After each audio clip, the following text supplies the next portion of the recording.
आता access to credit आणि त्याच्यामध्ये पेशन्समध्ये आम्ही कसं प्रॉडक्ट्सनी कस्टमर्ससाठी काय सोडवलं ह्याच्याबद्दल जरा मी सांगते. तर ॲक्सेस टू क्रेडिट हा प्रॉब्लेम मल्टीफोल्ड आहे. आता त्याच्यातला कुठला एरिया सोडवायचा हे आपण विचार करू शकतो. पण आम्ही काय विचार केला की ॲक्सेस टू क्रेडिटमध्ये कॅश लोन्स हा डिरेक्टली कस्टमरच्या बँकेत जाणारा पर्सनल लोन हा प्रोडक्ट आपण करूया. तो पर्सनल लोन जास्तीत जास्ती यूज केसेसना म्हणजे जास्तीत जास्ती आयुष्यातल्या सिच्युएशन्सना हेल्प करू शकतो.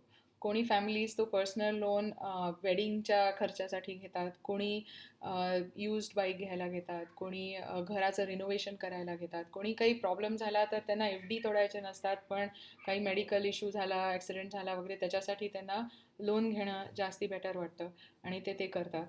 तर बऱ्याचशा लाईफ सिच्युएशन्समध्ये लोकांना छोट्या अमाऊंट्सची जास्ती गरज असते. छोटी अमाऊंट म्हणजे आम्ही द्यायचो 15,000 पासून 5 लाखपर्यंत, सुरुवातीला 2 लाखपर्यंत आणि मग काही 2 वर्षांनी आम्ही 5 लाखपर्यंत लोन्स द्यायला लागलो. तर ह्या ज्या अमाऊंट्स असतात त्या लोकांना बऱ्याच अशा छोट्या गोष्टींसाठी उपयोगी पडतात. तर वाय इज टेक्नॉलॉजी आणि हे का सोडवायचं, हे बँक का करत नाही किंवा करू शकत नाही नीट. तर बँक्सना काय होतं की त्यांची प्रोसेस खूप फिजिकल असते.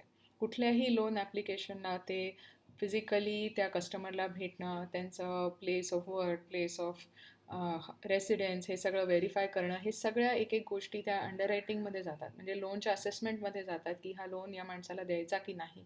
त्या सगळ्या गोष्टी फिजिकली होतात. त्या सगळ्या गोष्टी मॅन्युअली होतात. कोणीतरी ती बँक स्टेटमेंट टॅली करत असतं, कोणीतरी त्यांचा क्रेडिट स्कोअर आणि क्रेडिट रिपोर्ट अख्खा बघत असतं, ते सगळे व्हेरिफिकेशन्स बघत असतात. पेपरवर्क सगळं कुरिअर थ्रू त्या माणसाच्या घरी जातं, तिथून सही वगैरे होऊन परत येतं, ते सगळं असिम्युलेट करायला लागतं. तर हे खूप जास्ती ओव्हरहेडवालं काम आहे आणि ते एक्सपेन्सिव्ह असतं.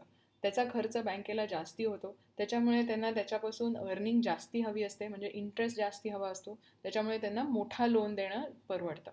मोठ्या लोनला इंटरेस्ट अर्निंग जास्ती असतं, त्याच्यामुळे हा सगळा फिजिकल मॅन्युअल खटाटोप त्यांना नीट परवडतो आणि ते करू शकतात.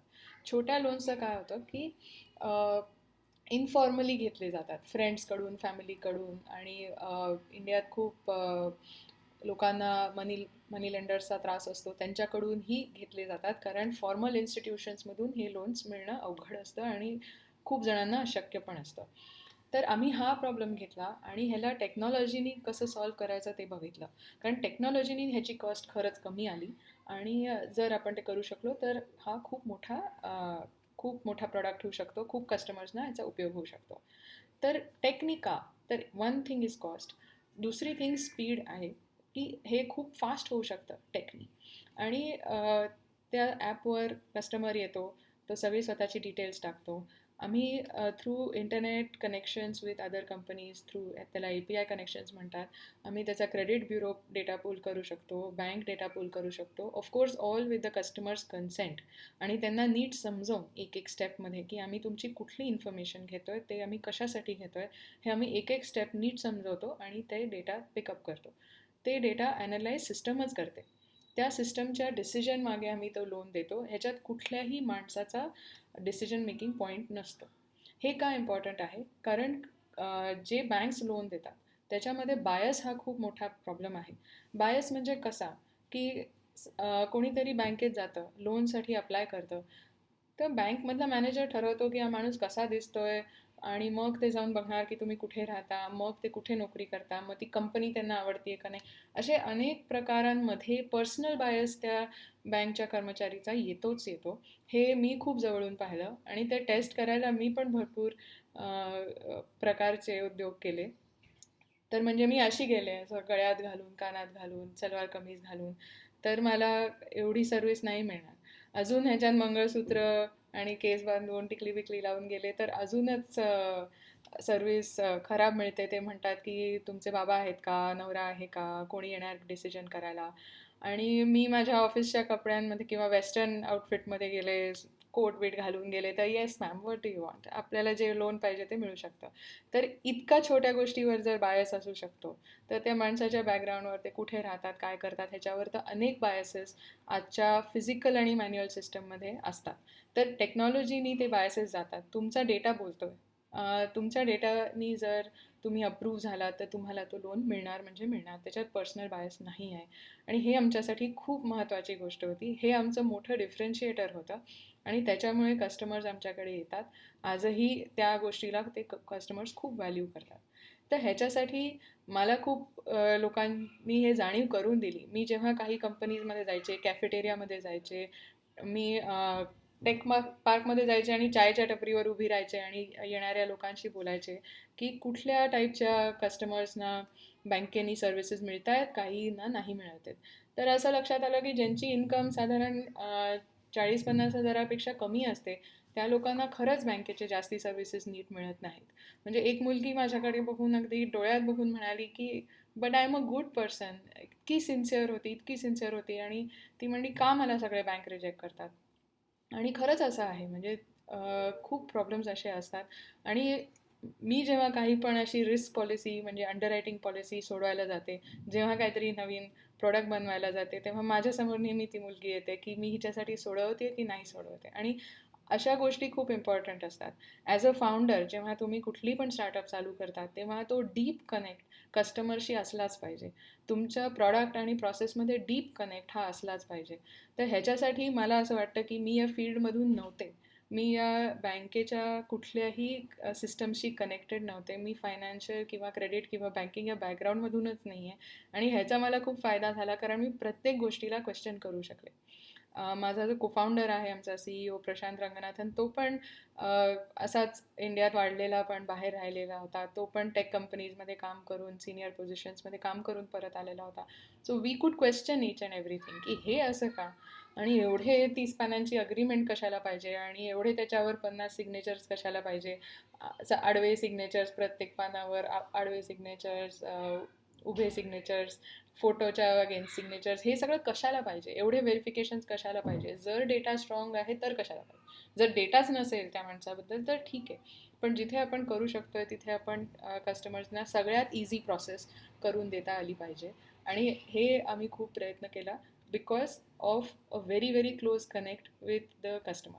खूप कस्टमर्सशी बोलणं पाहिजे आणि ते कंटिन्युअसली बोललं पाहिजे. आता 5 वर्ष झाले पण अजूनही कस्टमर सर्व्हिसचे तिकीट्स मी स्वतः सोडवते, कलेक्शन कॉल्स मी स्वतः करते आणि नवीन सेल्सच्या कुठल्या पण इव्हेंटला किंवा कुठल्या पण सेल्स कॅम्पेनमध्ये लोकांशी बोलते. आणि त्यामुळे प्रॉडक्टशी, कस्टमरशी, त्या प्रोसेसशी आणि त्यांच्या प्रॉब्लेम्सशी खूप जवळ राहते. आणि हे खूप इम्पॉर्टंट ठरतं for the startup success for a long time. तर अशा आम्ही सगळ्या बेसिसवर हा जेव्हा प्रॉडक्ट लॉन्च केला तेव्हा आम्ही सुरुवातीला खूप फिजिकल सेल्स पण करायचो, फेसबुक, गुगल वगैरेवर ॲड्स पण करायचो आणि असा तो बिझनेस वाढत गेला. आम्ही नेहमी फोकस केलं की इंडियात जे काही क्रेडिटचे प्रॉब्लेम्स आहेत ते सोडवूया आणि त्या कस्टमर्सकडे खूप लक्ष देऊन तो प्रॉडक्ट इम्प्रूव्ह करत राहूया. म्हणजे for example right size product हा खूप इम्पॉर्टंट आहे. जे तुम्ही कस्टमरला प्रोसेसमध्ये टाकताय की खूप फिजिकल व्हेरिफिकेशन्स म्हणा, खूप टाईम जातोय म्हणा किंवा खूप काय काय त्यांच्याकडून इन्फॉर्मेशन घेताय म्हणा, ते कदाचित होम लोनसाठी परफेक्ट आहे पण ते काही 1 लाखाच्या लोनसाठी करायची गरज नाही आहे.